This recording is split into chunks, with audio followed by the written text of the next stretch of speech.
Son as 11, case 20 minutos da noite. Aquí seguimos en Canal Rías Baixas neste contrastes da noite decisiva. Sigue avanzando o escrutinio en todos os concellos da nosa contorna e imos, en primeiro lugar, ata o concello de Rianxo, onde podería haber cambios sustanciais.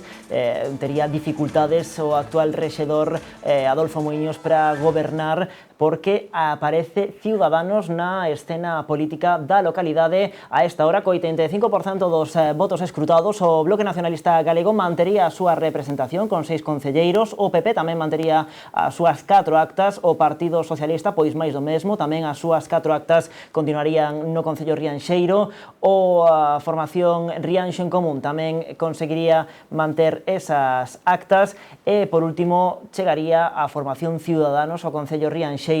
Róuballe un concelleiro o Partido Popular, polo que a gobernabilidade pois podería estar un pouquiño máis complicada. Na actualidade, o candidato á reelección polo Bloque Nacionalista Galego goberna en minoría e alcalde da localidade dende o ano 2011, primeiro cun goberno en coalición co Partido Socialista. Quedan, polo tanto, tempo aínda para ver ese resultado final no concello de Rianxo, pero a esta hora, pois, a noticia en Rianxo sería que aparece Ciudadanos na escena política da localidade.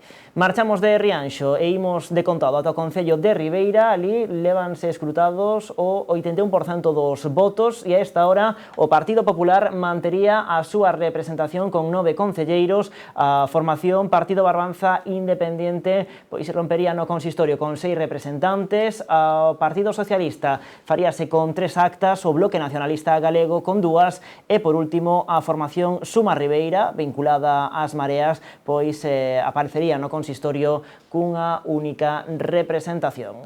De Ribeira marchamos agora ata o concello de Meaño. Ali hai cambios importantes. Con o 88% dos votos escrutados, o Partido Popular perdería a súa maioría absoluta, pasaría de 7 a 6 concelleiros.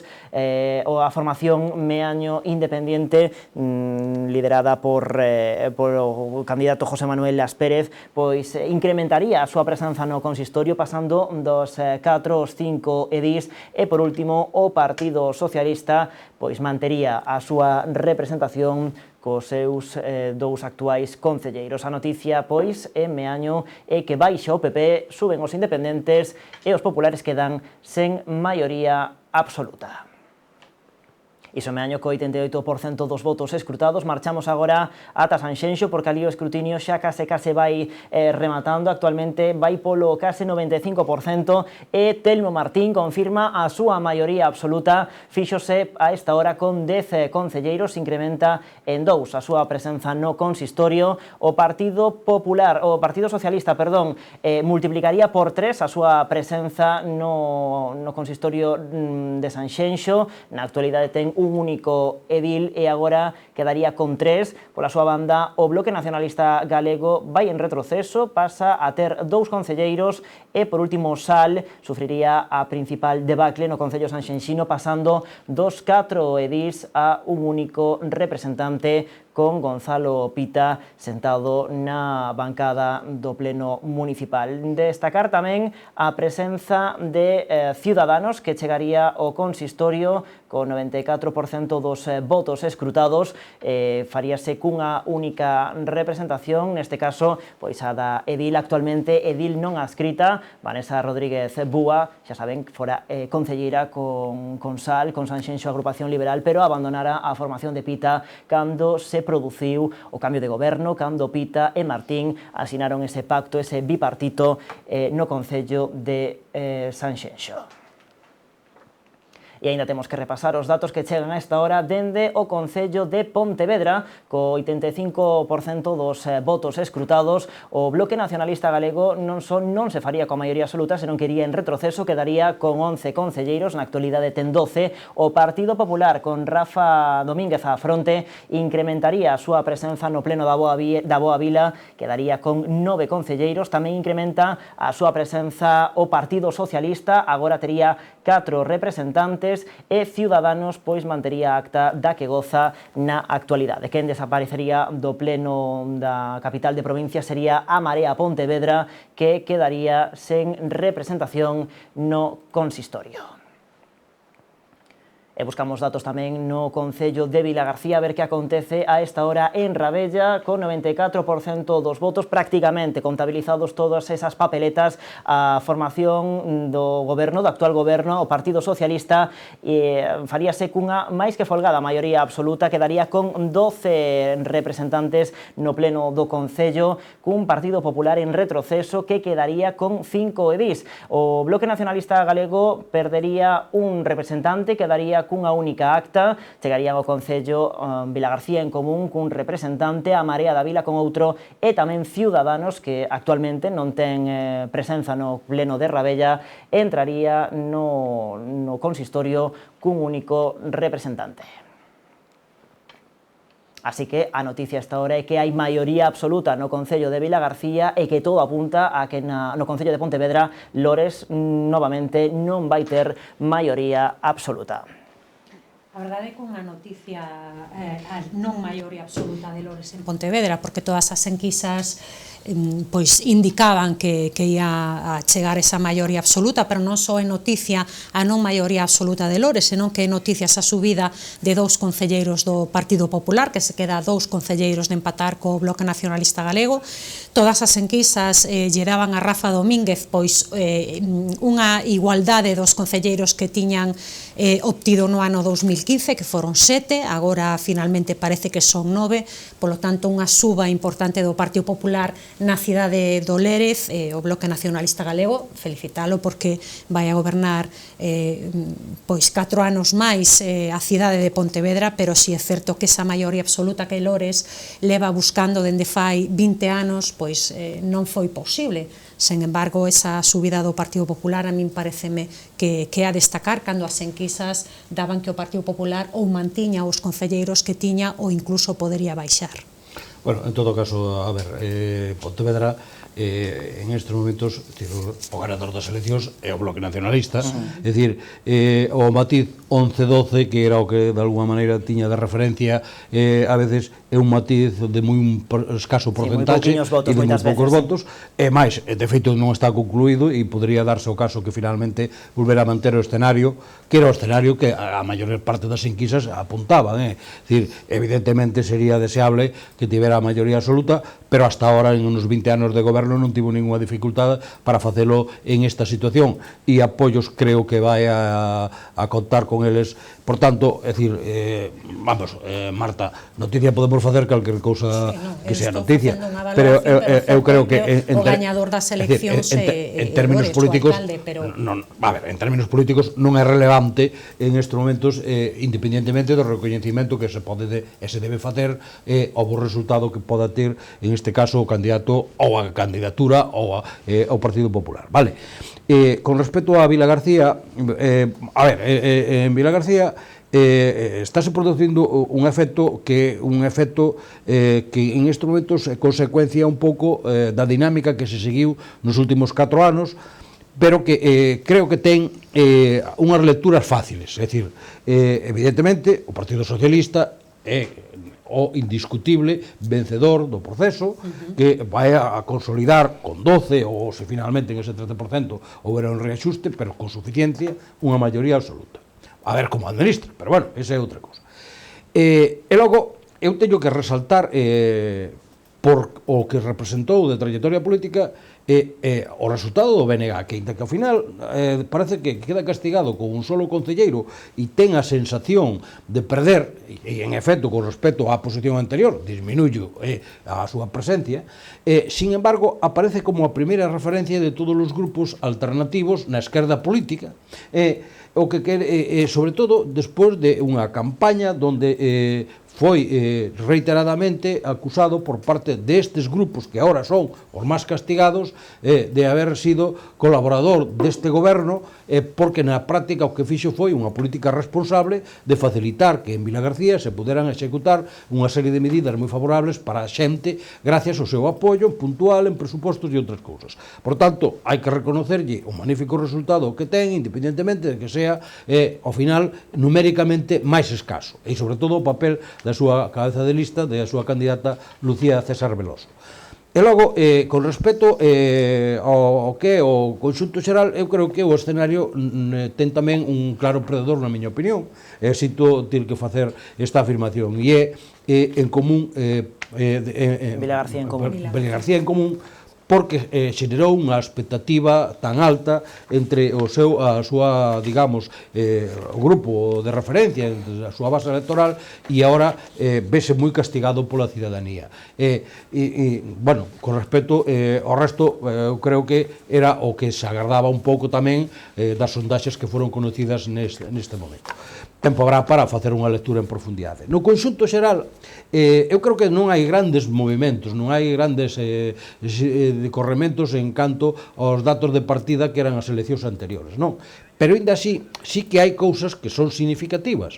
E en ese sentido, antes apuntábamos o fenómeno que, na miña opinión, representa os resultados nestes concellos intermedios do Salnés, é dicir, Meis, Meaño. Ribadumia xa tiña un goberno alternativo ao Partido Popular hai tempo, pero Meaño e Meis, en estes momentos, que son dous concellos de larga tradición de goberno do Partido Popular, ven amenazado realmente esa continuidade, e iso sí que é significativo. Bueno, facemos un novo repaso, imos de ronda por máis concellos da nosa contorna. En primeiro lugar, marchamos ao concello de Boiro, ali levan escrutado pouco máis do 86% dos votos, e o Partido Popular a esta hora perde a maioría absoluta, perde a maioría absoluta no concello de Boiro. O Partido Socialista convertese na segunda forza, con 5 representantes. O Bloque Nacionalista Galego mantén as dúas actas que tiña na actualidade, e despois Boiro Novo mantén unha única acta. Tamén Iniciativa Cidadá de Boiro con Manuel Velo á fronte mantén esa representación, e por último Ciudadanos, que tamén tiña unha acta,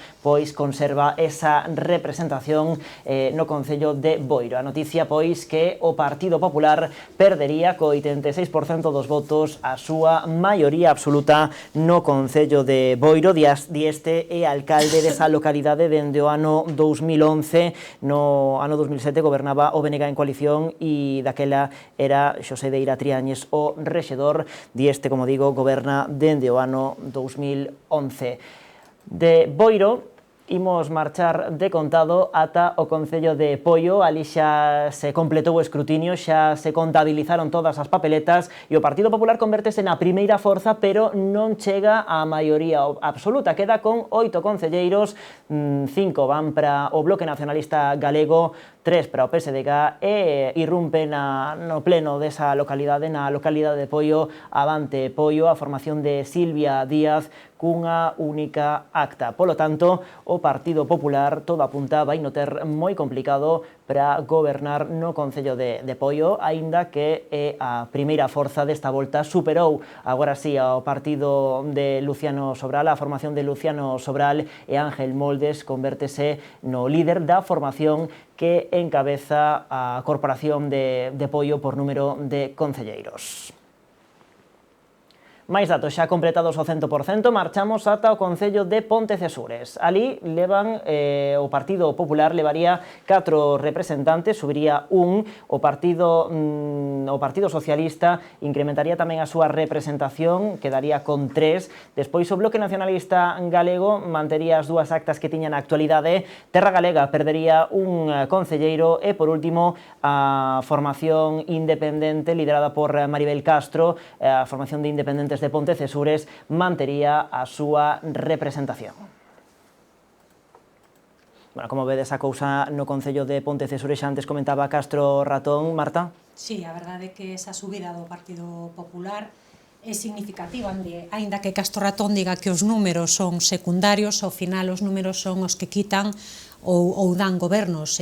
Lóxicamente, un concelleiro pode quitar un goberno a alguén que estivo durante 4 anos ao fronte dese concello, ou darlle a oportunidade a outra coalición de partidos. Por lo tanto, é moi significativa esa subida en Pontecesures. Non podemos falar do mesmo en Boiro, que parece ser que o Partido Popular perde esa maioría absoluta, pois é a cara e a cruz dunhas eleccións, a cara e a cruz da democracia, e dende logo naqueles lugares onde o Partido Popular perdeu ese goberno, que hai que facer reflexionar.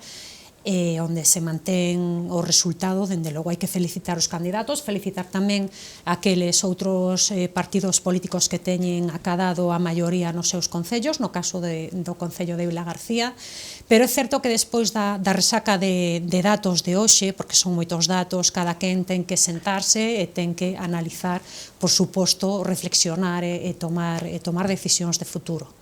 Bueno, pois se vos parece, imos ata outra localidade onde o escrutinio xa se completou o 100%, é a localidade de Portas. O Partido Popular faise agora cunha maioría absoluta, na actualidade gobernaba en minoría, agora faise cunha maioría absoluta con 6 concelleiros. O Bloque Nacionalista Galego perde representación, queda con 2 edís, outros 2 para os veciños unidos de Portas, e por último o Partido Socialista, que queda cun único representante. Como lles digo, esa victoria para o Concello de Portas, para o Partido Popular, que consegue esa maioría absoluta despois dun mandato no que, bueno, non foi fácil chegar a ese goberno. Houve moitas negociacións a todas as bandas, a 3 bandas, hai 15 anos para artellar ese goberno no Concello de Portas. Pois esta volta non vai ser tan complicada a cousa, aquí non hai dúbida posible. O Partido Popular faise cunha maioría absoluta no Concello de Portas. Imos ata outra localidade onde tamén rematou o escrutinio, onde xa chegou o 100% e onde tamén o Partido Popular vai levar unha maioría absoluta, é o Concello de Valga. Ali Bello Maneiro pois mantén a representación que tiña na actualidade, os 9 concelleiros dos que viña gozando dende o ano 2015. O Partido Socialista retrocede, pasa de 4 a 3 actas, e Valga Viva, unha formación vinculada a En Marea, chega ao Concello de Valga cun único representante. Hai que dicir que hai 4 anos no Concello só concorreron dúas formacións, o Partido Popular e o Partido Socialista. Desta volta, coa convocatoria electoral de 2019 e tamén a candidatura de Valga Viva, pois o principal perxudicado vai ser o Partido Socialista, que con María Ferreiros retrocede, quedando con 3 concelleiros. E outro lugar, outra localidade onde o escrutinio xa completou é o Concello de Barro. E aquí hai unha novidade destacada, porque o Bloque Nacionalista Galego faise con maioría absoluta nesta localidade. Fernández Abraldez consegue 6 concelleiros fronte aos 4 do Partido Popular. Landín retrocede, queda con 4 concelleiros. Tamén retrocede San Martín, que quedaría cun único representante. Por lo tanto, maiorías absolutas, neste caso para o Partido Popular e tamén para o BNG no Concello de Barro, e para o Partido Popular tamén no Concello de Valga. Como vedes a situación, por exemplo, no Concello de Barro? Porque sí que é certo que Landín moitos anos foi o alcalde da localidade, e, bueno, no ano 2015 pois se produciu ese cambio electoral. Dicíamos ao comezo, cando arrancábamos aí contra as 8 e pico, que igual se confirmaba nesta noite ese cambio político no Concello de Barro. Eu creo que xusto polo traballo que realizaron durante estes 4 anos, con toda a dificultade que representaba para Abraldez e o seu grupo de traballo, non? En todo caso, é tamén unha aposta importante, porque Barros está se convertindo nun concello que marca tamén unha tendencia nesa contorna que está próxima a Pontevedra, non? E que ademais tiña en estes momentos en liza precisamente unha candidatura encabezada por alguén que tamén tiña detrás un aval e unha experiencia, e que os veciños souperon poñer no balanzo. Pero, bueno, no conxunto, porque eu creo que tamén hai que facer unha reflexión de conxunto. Eu creo que a estas alturas hai datos que xa son inapelables, non? E hai un que timos que resaltar, e ademais é un dos casos onde coincidiremos Marta Mes e eu na valoración, non? É dicir, no ámbito da nosa contorna, creo que por extensión en todo Galicia, anula incidencia de unha proposta alternativa nova como Vox, que hasta ahora non ten presencia en ningún dos concellos de referencia. Nin en Pontevedra, non? Ou a prácticamente simbólica, reducida, que diría tamén casi imperceptible de Ciudadanos, non? É dicir, eso fai que o mapa político galego sea moi diferente, os concellos consolidan ese mapa. No outro ámbito, digamos, do que sería o espacio político da esquerda e ao nacionalismo da esquerda, casi todo se reduce tamén a unha presencia do Partido Socialista, do Bloque Nacionalista, e logo puntualmente de algunha alternativa construída así en base a unha proposta de veciñanza, pero Galicia está mostrando, eu creo que, digamos, o que un espacio electoral bastante diferenciado do que en instrumentos con toda a probabilidade sea a realidade no conxunto de outros territorios do Estado, non? E iso sí que é un fenómeno político que creo que debemos sinalar, porque nos marca nunha línea de certa continuidade. Ahora un concello consolida a maioría, outro perde maioría, un concello que en instrumentos estaba gobernado por un color pasa a ser gobernado por outro color alternativo. Pero no grande conxunto non podemos falar de uns cambios en profundidade moi impactantes. Como credes que influiu a cita electoral de aí un mes as eleccións xerais nos resultados de hoxe? Foi determinante, causou tendencia, digamos, o que aconteceu o 28 de abril para este 26 de maio? Polo visto non causou moita tendencia, porque si é certo que alá onde o Partido Socialista saca unha maioría amplia, pode ser que esa tendencia a nivel xeral sexa o último empuxón que necesita o Partido Socialista, pero en xeral en Galicia a xente soubo diferenciar moi ben o que foron unhas eleccións xerais do que son unhas eleccións municipais, onde se mira moito máis polo miúdo cada candidato que se presenta por cada formación política, o que fixo cada partido nos últimos 4 anos, e dende logo eu penso que aí sí que poñen unha diferencia entre que son unhas eleccións xerais e municipais. Dito isto, sí que é certo que alá onde o Partido Socialista pois obtivo un bo resultado, quizás ese último empurre si o acadou grazas a ese evento a favor, pero considero particularmente que esa tendencia poido afectar un porcentaxe moi baixo. Brevemente. Ben, aquí hai que situar dous términos que eu creo que son necesarios para ver isto. Primeiro, o denominado voto dual, é dicir, o comportamento do elector non é sempre idéntico, é dicir, hai en principio unha afinidade, unha relación con unha alternativa política, por tanto, a primeira impresión é que o cidadano vai a serlle fiel sempre e en todos os casos, pero logo non existe ese tipo de comportamento, e máis, sobre todo nas eleccións de carácter local, non?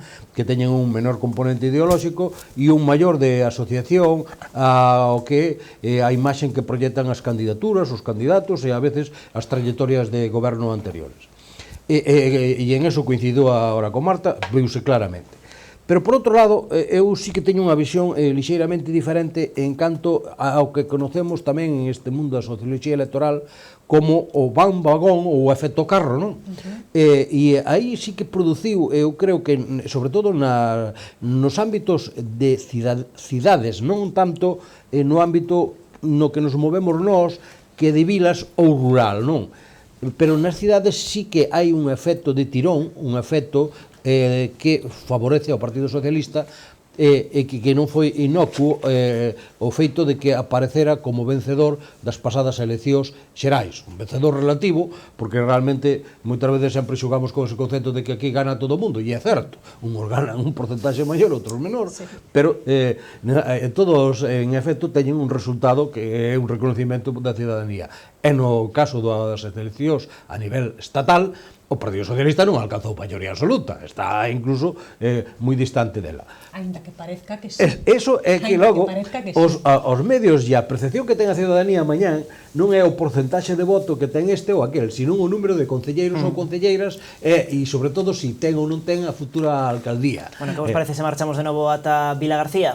Bueno, porque temos datos xa definitivos, datos xa co escrutinio 100%, o actual alcalde, o socialista Alberto Varela, pois vai recuncar na cadeira da alcaldía, porque se fixo cunha maioría absoluta con 12 representantes. O Partido Popular perde representación no Concello, en Rabella, queda con 5, e despois queda un resto de arco, digamos, municipal municipal moi fragmentado con cada seu representante, o Bloque Nacionalista Galego, Vilagarcía en Común, Marea da Vila e Ciudadanos.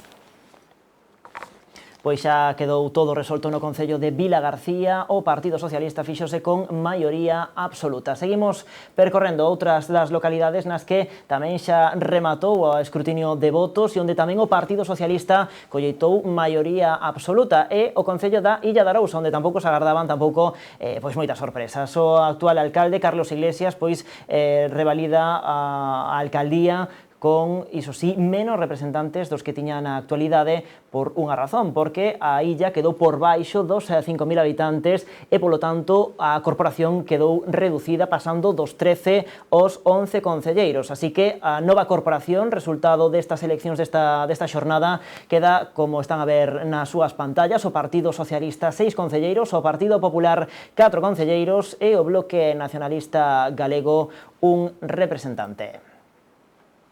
100% tamén escrutado no Concello de Meaño, e esta hora confírmase que o Partido Popular perde a maioría absoluta na localidade. Os populares quedan con 6 concelleiros, a Forza Meaño Independente suma 5, e por último o Partido Socialista queda con 2 edís, que non terá representación no consistorio, como ven na pantalla, con tan só 4% dos votos, e o Bloque Nacionalista Galego que queda fora do Concello da localidade. Haberá que ver, pois, como van esas negociacións, aínda que todo apunta a que en Meaño pois podería artellarse un goberno de coalición se cadra entre a formación de Asperez e o Partido Socialista.